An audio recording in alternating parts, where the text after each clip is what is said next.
Hello အားလုံးပဲမင်္ဂလာကျွန်တော်မြန်မာတိုင်း channel လေးနဲ့ပြန်လည်ကြိုဆိုလိုက်ပါခင်ဗျာကျွန်တော်ဒီနေ့ video မှာတော့ကျွန်တော်ဒီ MPT သုံးပြီးတဲ့သူတွေသတင်းကောင်းလေးတစ်ခုပါဘာလဲဆိုတော့ကျွန်တော် MPT ကို free ပေါ့နော် base 0နဲ့ကြည့်လို့ရမယ်နည်းလမ်းလေးကိုဒီ video မှာပြောပြပေးသွားမှာဖြစ်ပါတယ်ခင်ဗျာokay အားလုံးပဲ video လေးဆုံးအောင်ကြည့်ရှုပေးကြပါ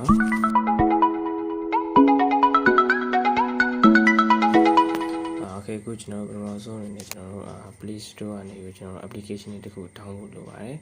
Okay ကျွန်တော်ဝင်လိုက်မယ် Okay ဟဲ့ကျွန်တော် Wi-Fi ချိန်လိုက်မယ် MPT ကဘေးမရှိဆိုတော့ကြည့်လို့မရဘူးဖြစ်နေ Okay ကျွန်တော်Okay ဒီ software လေးပေါ့နော်ဒါလေးကိုကျွန်တော်တို့download လုပ်မယ်ကျွန်တော်ဒီမှာ download ပြီးသားဆိုတော့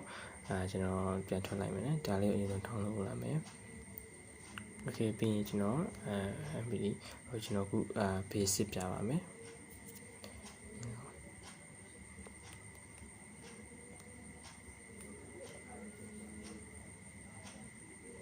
Okay ဒီမှာကျွန်တော်phase 0ဆိုတာတွေ့ရပါမယ် Okay ပြီးရင်ကျွန်တော်ပြန်ထွက်လိုက်မယ်ပြန်ထွက်ပြီးတော့ကျွန်တော်ဒီ MPT full user application ကိုတစ်ချက်စစ်ပြပါမယ်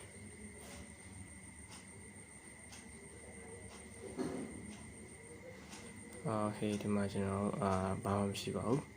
Okay ပြီးရင်ကျွန်တော်ပြန်ထွက်လိုက်မယ်ပြန်ထွက်ပြီးကျွန်တော်ဒီ YouTube ကိုတစ်ချက်ဖွင့်ကြည့်မယ်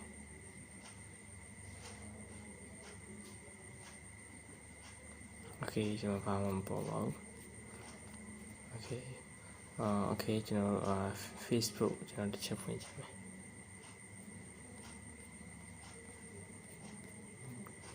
Okay ဒါတော့အရင်ဗီဒီယိုလေးအရင်ကြည့်လက်စာတွေပေါ်နေအောင် Okay ဒါဆိုရင်ကျွန်တော်တို့ Okay ဒီမှာဘာမှမပေါ်ဘူး Okay ဒါဆိုကျွန်တော်ပြန်ထွက်လိုက်မယ် Okay ဒါဆိုရင်ကျွန်တော်တို့Okay ကျွန်တော်ကဒီ software လေးကိုကျွန်တော် download ပြီးသွားရင်ဆိုရင်ကျွန်တော်တို့ဒီ software ကိုအရင်ဆုံးဝင်လိုက်ပါမယ် Okay အရင်ဆုံးဝင်လိုက်ပြီးရင်ကျွန်တော်ဒီလိုပုံစံမျိုးလေးပေါ်လာပါမယ် Okay ဒီလိုပုံစံလေးပေါ်လာကျွန်တော် server list တွေကိုတစ်ချက်နှိပ်လိုက်ပါပြီးရင်အောက်ဆုံးမှာ UK1 ဆိုတာလေးကိုရွေးလိုက်မယ်ပြီးရင်ကျွန်တော်ဒီ not connected ကိုတစ်ချက်နှိပ်လိုက်မယ် Okay ဒီမှာကျွန်တော်ခဏလေးစောင့်ပါမယ်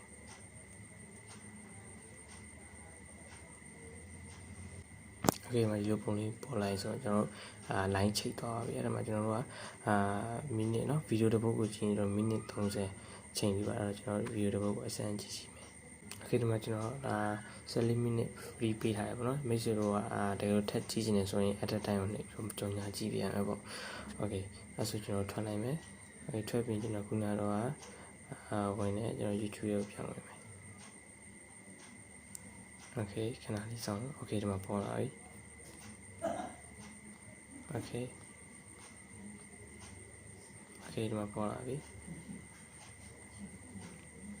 Okay ပြီးရင်ကျွန်တော်ခုနက Facebook ကိုပြောင်းမယ်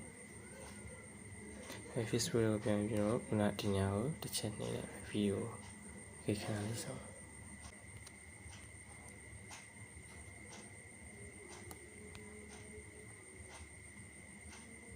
Okay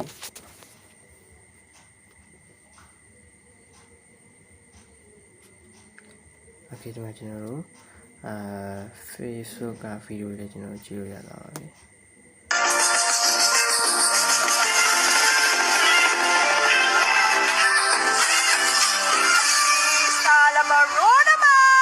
Okay ဒီလောက်ဆိုရင်အဆင်ပြေမှလည်းပါတယ်အောင်ပဲအဆင်ပြေကြပါစေ